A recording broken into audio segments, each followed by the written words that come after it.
Saludos amigos, como todas las semanas estamos con ustedes una vez más, llegando a todos sus hogares y dando gracias al Señor porque nos permite esta oportunidad a través de los medios de comunicación de poder estar en todas sus casas.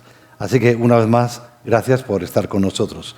Y bueno, en el día de hoy tengo el placer y el honor de recibir a la hermana Isabel Ordoño, que ha sido pues una charlista que ha estado siempre permanente con nosotros aquí en la iglesia de Corpus Christi, pero la conocemos desde hace mucho tiempo por la labor tan grande que ha hecho en educación y en otras labores, especialmente con la juventud. De eso nos va a hablar más adelante. Pero sin más preámbulos, quiero dar las gracias a la hermana Isabel Ordoño por estar con nosotros y bienvenida a nuestro programa. Yo quiero darte las gracias y, como se dice, bien hallada en el programa. Quiero darte las gracias porque es una oportunidad que me das no solo de compartir la vida espiritual que se ha ido desarrollando en mí, ¿no? Sino también un poquitico de Santa Teresa, que no es muy conocida en este país. Este país conoce a la Little Flower, a la pequeña, la Santa Teresita. Entonces es una oportunidad que me das para que todos los que oigan, me puedan salir de aquí con un poquitico más de amor a la oración, una facilidad más para orar, un poquito más de conocimiento de cómo acercarme a Dios desde lo que soy. Así que te doy las gracias. Bueno, pues en primer lugar, dinos brevemente quiénes son las hermanas teresianas.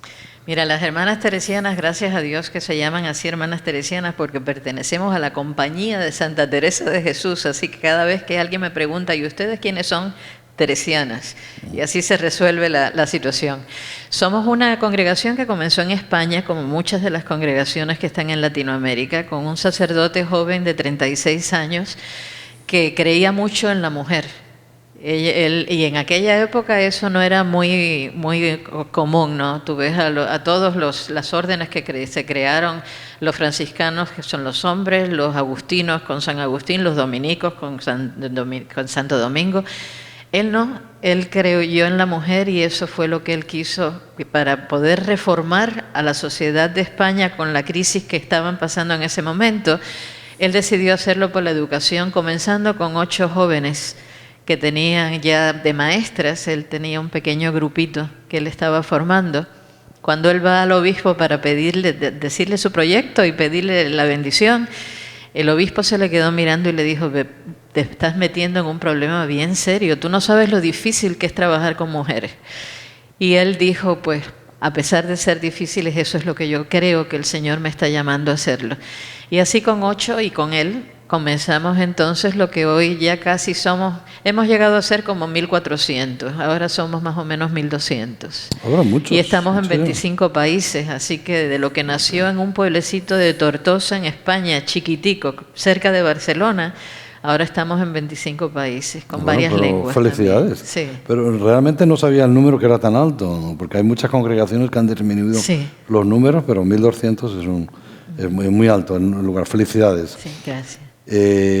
Háblanos un poquito también de tu vocación, cómo surgió tu vocación, cómo entraste, ¿verdad? A esta hora. ¿Qué es lo que te llamó la atención?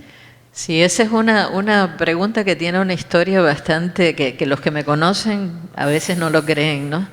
Mi vocación surgió de mi compromiso matrimonial. Fue cuando más o menos ya yo estaba cerca de casarme, ¿no? Con un muchacho muy bueno, porque era caballero de Colón y ya iba a graduarse de la Universidad de Ingeniería, que entonces me entró a mí la duda. ¿Eso era aquí en Miami? Esto fue en Miami. Nosotros salimos de Cuba cuando yo tenía 15 años y esto ya estoy con 19. Estoy con 19. Pero ya yo estaba en el último año de ingeniería porque yo como que avancé un poco en los estudios, ¿no? Entonces ya estaba a punto de graduarme, estaba a punto de casarme, estaba a punto de muchas decisiones fuertes en mi vida. Y me entró por dentro que si esta necesidad que yo he sentido en muchos momentos de ayudar a los pobres, de cambiar el mundo, me gusta cambiar las cosas, cambiar el mundo, que si yo había nacido solo para tener un buen matrimonio y tener hijos y ese iba a ser mi fin. En aquella época, acuérdate, Padre Federico, que la mujer no tenía ningún rol en la iglesia, no eran lectoras, no eran catequistas, no eran tú estabas en tu casa, ibas a misa, pero no tenías ningún... Y yo quería hacer algo por la iglesia. Y entonces me fui a una señora que había querido ser religiosa y se había casado, que era madre de una compañera de clases mía, y yo la conocía muy bien su historia. Y le dije qué era lo que me estaba pasando. Se acerca la boda, yo creo que puede que el Señor me esté llamando y tengo que dar una respuesta a algo. Y entonces ella como que me empujó un poquitico a ver qué era lo que Dios quería de mí a través de la vida religiosa primero. Y entonces, pues, se lo conté a mis padres. El no fue rotundo. Mi padre inclusive dice, me prefiere muerta que monja. Y entonces me escapé de mi casa. Hice todos los trámites necesarios, cogí un crucero con otra compañera mía que también entró de religiosa. Ella cambió luego de congregación. Y entonces nos fuimos a España. Y estuve ahí en España 1 año y medio. Pero la cosa curiosa esto fue hace 56 años.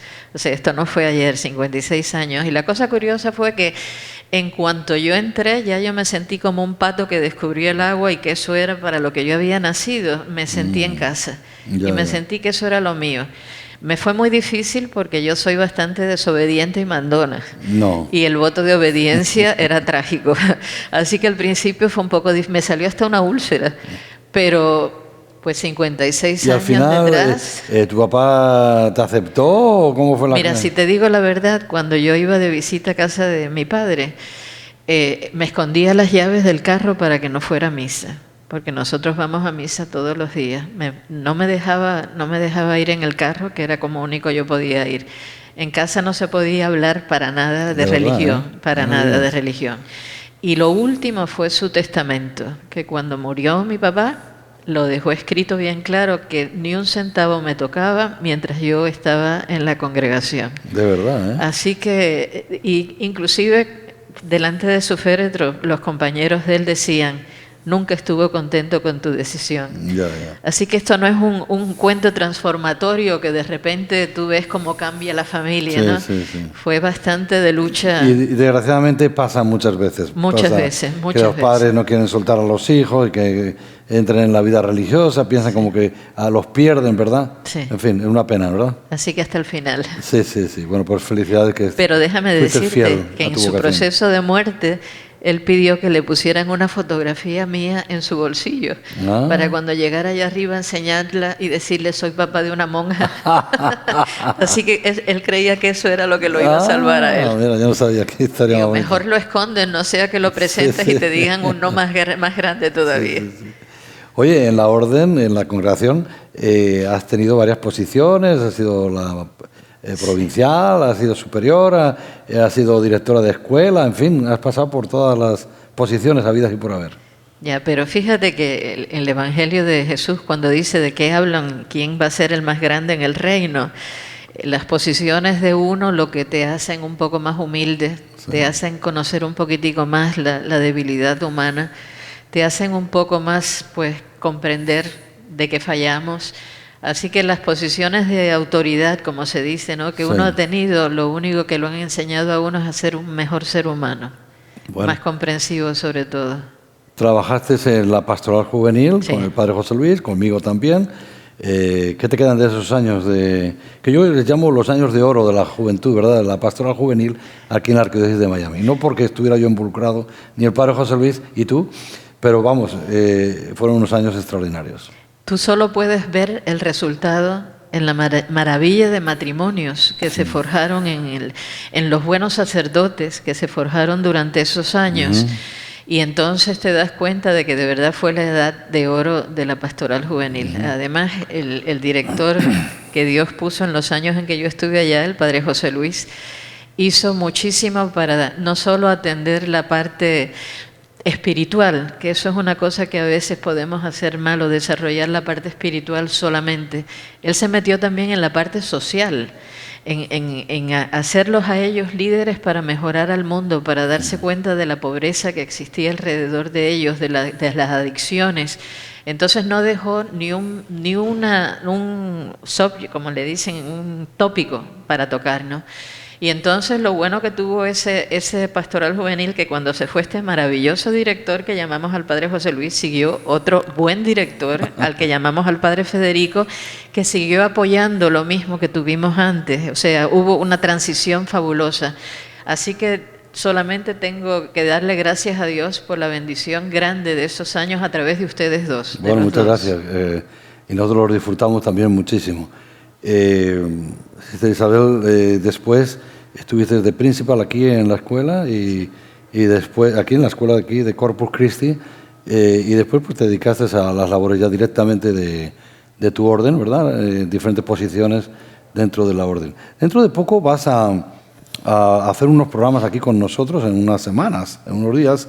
Sister Isabel va a estar hablándonos de la espiritualidad y yo quiero darle las gracias porque ha dicho que sí, especialmente en esta época de pandemic.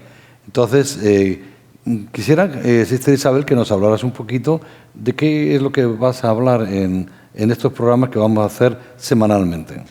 Sí, yo te doy gracias por la oportunidad que me das, porque quisiera presentarles un poco lo que fue Santa Teresa de Ávila en el siglo XVI, que fue donde ella vivió con estos grandes santos, San Ignacio, San Francisco Borja, San Juan de la Cruz. Esa fue época de oro de la Iglesia de España, ¿no? Y quiero también meterme mucho en la doctrina de ella sobre la oración, porque yo creo que si ella nos puede enseñar algo hoy en día es cómo orar mejor, cómo acercarnos más a Dios en este camino de la oración, las condiciones que ella pone para orar. No es solamente voy a rezar, sino tiene que tener ciertas condiciones. Cómo manejar la oración vocal como el Padre Nuestro para convertirla en una oración mental y saber ir desgranando poquito a poquito cada frase que nos dice a nosotros el Padre Nuestro. Entonces, el castillo interior, si pudiera llegar ahí también, cómo tenemos nosotros un castillo dentro que el rey está dentro metido, y cómo ir avanzando de espacio en espacio, cuarto en cuarto. Pues eso es lo que yo quisiera compartir. Bueno, pues estamos ya ansiosos de escuchar esos programas. También estamos buscando la fórmula de que se hagan esos programas, recibir algunas llamadas de teléfono, que se puedan contestar algunas llamadas después del programa. Así que queremos hacerlo pues un poquito interactivo en ese sentido y ya veremos cómo lo hacemos. Pero creemos que se podrá hacer de alguna forma o de otra, lo podremos hacer. Así que, Sister Isabel, gracias por decir que sí. Esto es un proyecto que tenemos desde hace mucho tiempo. En la época de la pandemia, pues realmente pues fue como un empujón para poder hacerlo.